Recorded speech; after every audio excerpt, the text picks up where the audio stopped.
مچھ بلوچستان کے نواحی علاقے عزیز پوسٹ پر گزشتہ روز دہشت گردوں کی فائرنگ سے بستی سوکڑ کے رہائشی اہلکار محمد عرفان ولد غلام رسول شہید ہو گئے۔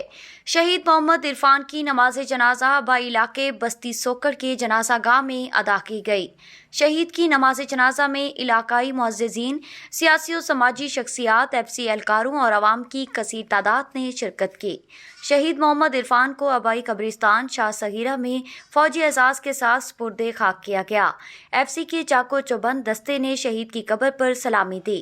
اس موقع پر شہید اہلکار محمد عرفان کے والد غلام رسول نے میڈیا سے گفتگو کرتے ہوئے بتایا کہ مجھے فخر ہے کہ میرا بیٹا وطن عزیز پر قربان ہوا۔ اگر میرا کوئی اور بیٹا ہوتا تو وہ بھی میں وطن پر قربان کرتا۔ شہید اہلکار محمد عرفان نے سوگواران میں بیوہ، 3 بیٹیاں اور 2 بیٹے چھوڑے ہیں۔ کو اپنا پتر محمد عرفان تو فخر ہے، دشمن لڑ جائیں، شہادت جام نوش پا گئے۔ میں اپنے بیٹے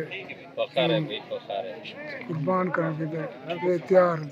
میرے کو فخر ہے، مجھے 3 بیٹے 2 بیٹے۔ اللہ پاک کو غری کے رحمت کرے، اللہ ان درجات بلند کرے، ساکوں دے ناز ہے، فخر ہے۔ اللہ کو بینے بیٹے کو میں قربان کرنے کے تیار ہوں۔